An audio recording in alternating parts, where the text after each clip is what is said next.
Welcome. This is Dr. Owen Anderson, and we're talking about what skills will I get from philosophy?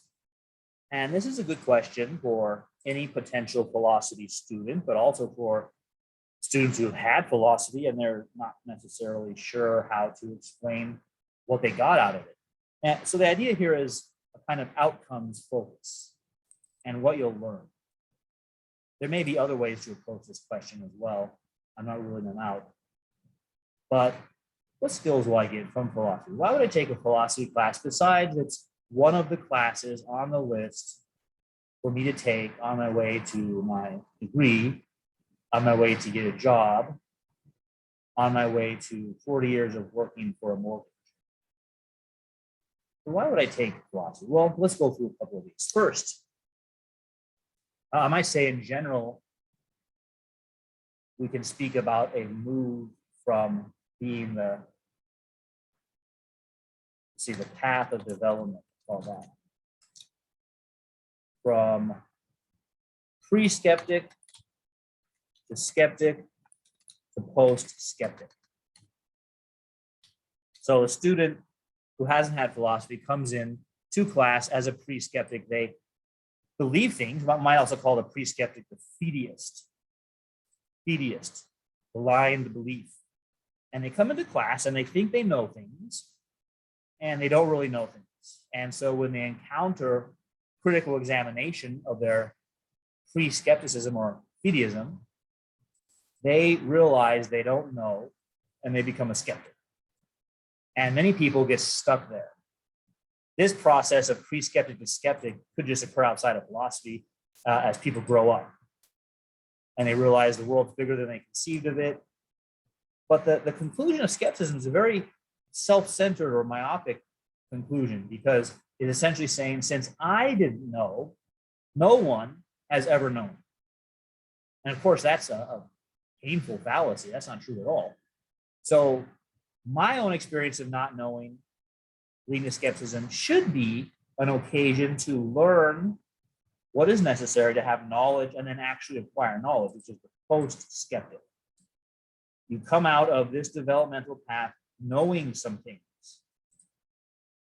So the post-skeptic knows some things. And if we know anything, we know the basic things. All other things assume these. And so what are these basic things? You should have come out of philosophy class knowing these basic things. And if you didn't, then you didn't get what you needed. So first, that really is the first one. Identify basic beliefs that shape your life. Oops. Now, these basic beliefs are answers to the basic questions. Basic beliefs aren't basic in the way that a frappuccino is basic. They're basic in the sense of the starting point for all other thought. Logically basic, not necessarily psychologically basic. What you think or feel first. Psychologically basic could be what's really important to me is the following. Okay. I spend my days trying to find a specific baseball card from 1972. All my attention's occupied on that. That's basic to who I am. Okay, that's a whole different way of using it than what we're using here. We're using it as logically basic. And a baseball card from 1972 is not logically basic for the rest of the system. These basic questions ask,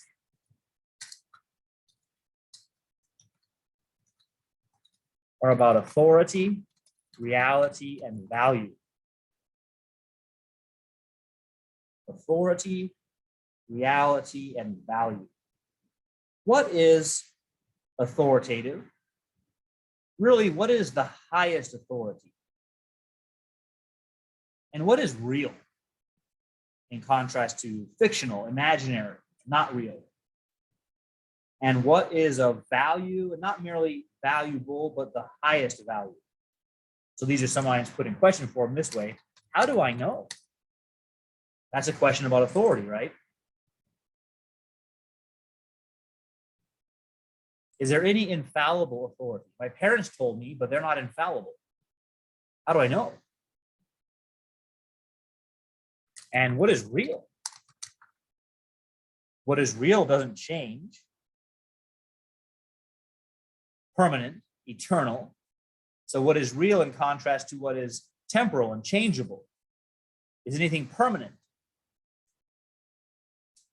The acorn's here today, but tomorrow there's a tree instead. What stays the same through that process? All that comes up in what is real. And then what is good? Not merely what are goods. What's good? What's the highest good? These are basic questions. And the way you've answered them tells us about the rest of your system. So you come into a class of philosophy and you'll learn to identify these because you may never have thought about it before. You can tell what or how you answer these by looking at how you live. So someone might say, I've never really thought about that before. I'm not sure what I think. Well, that's an honest answer. We can look at how you live because your life does reflect answers to these questions, even if you're not aware of it.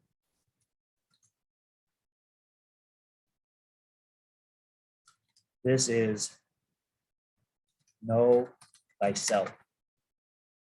We're beginning with know thyself. Not in the sense of the kinds of things you might put down on a dating app, unless it's singlephilosophers.com, but the kinds of things that you live according to. So if someone was to say, I live as if God is real, and you can examine their life and see, no, you don't live that way. Or vice versa. The atheist could say, I think there's only change, there's only atoms in a void. But you're looking at their life, and they live as if there are moral standards. They want to be treated a certain way, and they treat other people that same way. Well, if they're just atoms, then there aren't those kinds of moral standards. They're imaginary. So we can look at someone's life and see, do you really live that way? Or do you live inconsistently with what you think? Let's come in to know yourself. So number one, learn to identify those. Second, learn confidence and competence in the use of reason. Put capital R there to remind us of reason as the laws of thought, not reasoning, because the pre-skeptic has reasoning, a reasoning process. It just is probably fallacious. The skeptic has a reasoning process, but probably fallacious. So we want to learn confidence and competence in the use of reason. Confidence is that reason can indeed, or I should say is, the source of meaning and truth, knowledge. It is by reason we have knowledge and come to understand. So confidence in that. Someone could come in and they've really never, although they've informally been using reason in many ways, they've never studied reason, and they more likely rely on their own intuitions or the tradition they were raised in, and they've never been taught how to use reason.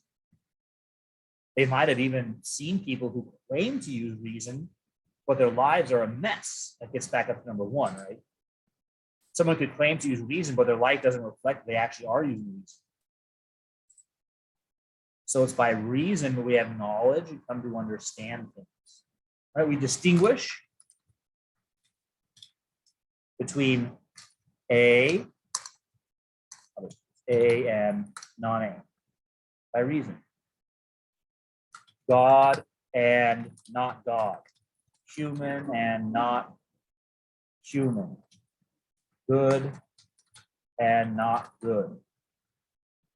That's just the very beginning. But you make these distinctions And you become confident that reason can indeed help you make those distinctions. And reason can help you make inferences from those distinctions. Competence.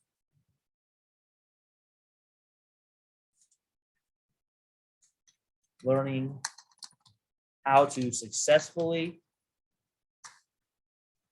apply reason to test for meaning and discover the truth.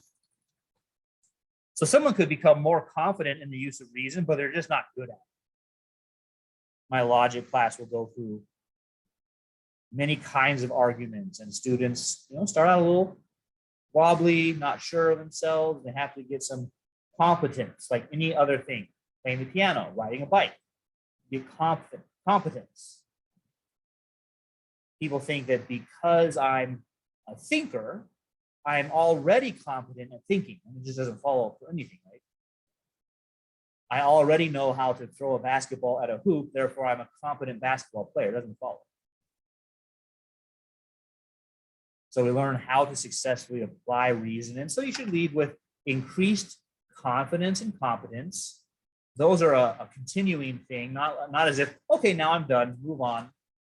You can do more of that, but you should at least have been introduced to this in philosophy in a way perhaps you never were before. Notice I put this to meaning comes before truth. We can't know if something's true or false if we don't know what it means. So reason is primarily a test for meaning, and that's the next one. Finding meaning. Meaning is more basic than truth. We cannot know if a belief is true or false if we don't know what it means.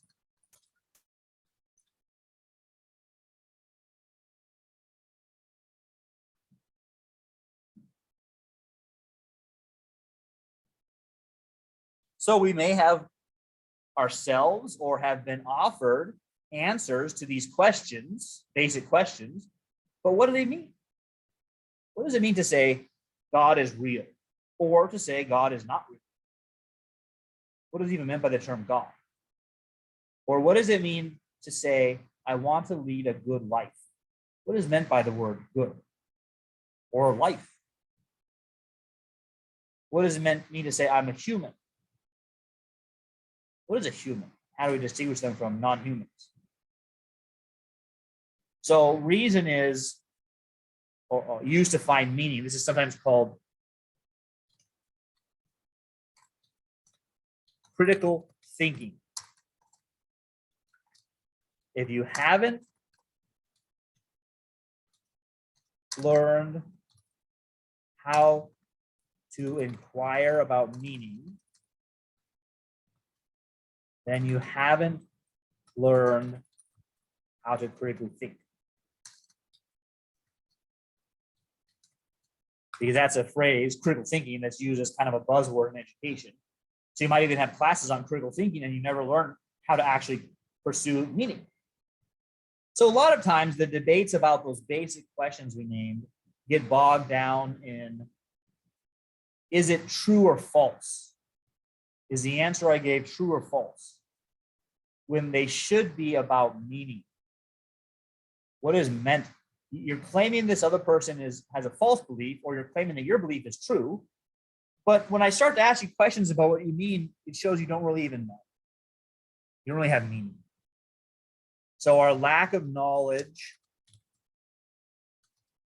is exposed when we are asked questions about what we mean.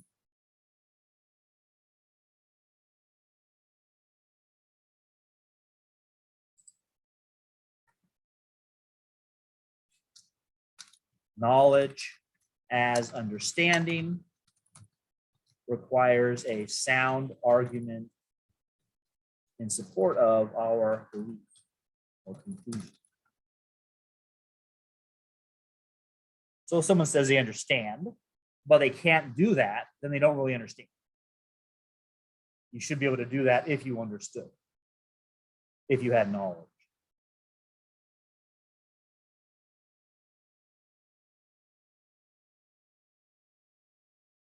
So finding meaning. Fourth, settle disputes. There are many disputes in the world and in history. These disputes can be analyzed from not basic to basic, right? There could be wars, and they teach you the war was fought over different colors of hats. They were mad at each other about their hats. Well, that's not a very basic thing. Even if perhaps some people were psychologically motivated by that, that just comes back to number one, they didn't know themselves very well. What are the basic things that are causing disputes? We can trace back from not basic to actually basic by learning to do critical thinking. We had a war on what is a human? What is it to be a human? That's a basic question. And those different answers created two different kinds of culture that were in conflict with each other. And they couldn't resolve their conflicts through debate. So disputes can be analyzed that way. And we should learn how to identify the basic conflict and know how to resolve it with reason aimed at understanding. I don't mean by this something that I've heard people say, understanding means empathy. I don't mean that at all. Understanding means you know the meaning involved. Like, well, I understand you. Like, I empathize with you. You know the meaning involved. You're able to answer.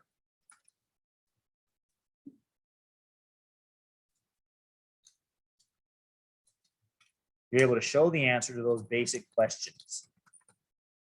And in doing that, you demonstrate why an opposition answer is incorrect. This view of the human is incorrect, and it's leading to all kinds of troubles. You should be able to demonstrate that. Demonstration of the truth through reason and critical thinking. And it's not enough to say you're doing that, you have to actually do it. That's point 4, settle disputes. And think about how the disputes, I gave examples of disputes that are like more at the national or even global level. But there are also important interpersonal disputes. We could put this up also, levels of dispute. And I'm thinking about like the largest level between good and evil itself, there's a conflict. And then at the international level, the national level, the local social level, then interpersonal level. And a lot of people, most of their time is spent on that, right? I found the perfect guy for you. That's what their time is spent on. Interpersonal disputes. And this person didn't turn out to be perfect at all. And now I'm in emotional turmoil and angry about it. Well, you need to learn how to settle disputes even at that level. My roommate said they do the dishes, and I woke up and they didn't do the dishes. I'm so angry. And people, that might be what occupies their time, right? I'm not worried about it, what a human is. I'm mad that I had to do the dishes. So we should learn even those kinds of disputes, how to solve them. Interpersonal. And then you know what? There's actually another level within yourself. Did you know you're at dispute with yourself over what is good for you? Think about how that comes out in diet and exercise or education or being virtuous. We're in conflict even with ourselves. Can you learn to overcome those disputes within yourself and have mastery of yourself? Or are you mastered by something else and you're not really in charge? 5, grow in consciousness and consistency in these. And those are different. These are not just like repeating the same thing twice in different words. Consciousness exhibited in number 1. Awareness of your own beliefs, basic beliefs. Awareness of others, your friends, people who you thought were your friends. Maybe they're not your friends. Are they in a fundamental conflict with you over what is good because you have different beliefs? So growing in that consciousness, it's like raising your consciousness to a new level just by having become aware of it. So you didn't know about that before. Now you do know about it. And that process would continue.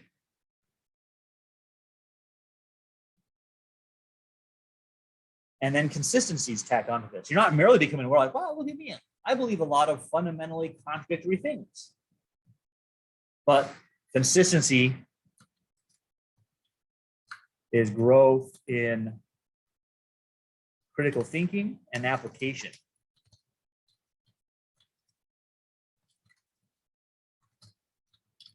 To my beliefs and choices. You might have started out believing things. As you do critical thinking, it turns out these things are false. Well, you don't stop there. You would exchange them for true things. These things are false, but what are the true things then? That's what I want to know. And I'll start to believe those things. Now, this requires a kind of humility and realization that just because I thought it doesn't make it true. I was really convinced of this, but I was wrong.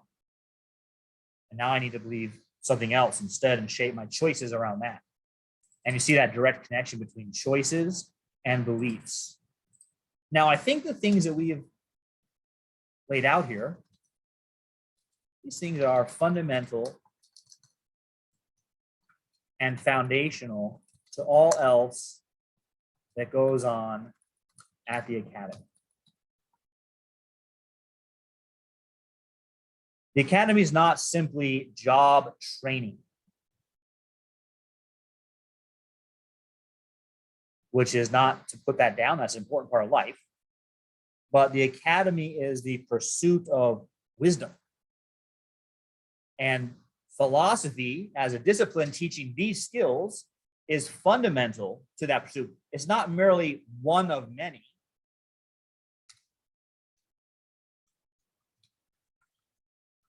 Disciplines in the academy. It is foundational to all other disciplines. If you haven't learned how to do these things, you won't be able to go on and successfully study the others. You can study them, many people do, but you won't have learned critical thinking unless somehow those other disciplines are doing what philosophy should have been doing, which can happen. Philosophers might neglect their duty and others have to do it for them because they didn't do what they were supposed to do. But that's still then just a terminological difference. It's still philosophy. So philosophy is not merely one of many, and you should expect this out of philosophy. Like if you order a hamburger and they bring you tacos, it might be good tacos, but I ordered a hamburger. So you go into philosophy, you should expect that I would be taught these basic beliefs. Indeed, that's what the catalog even says. And I'm going to be taught these in this class, and I should leave knowing some stuff about them and be able to apply it to my life. That's what the academy is about. So this tells you what you can expect to learn from philosophy, or to put it in a more contemporary way, what skills will I get from philosophy?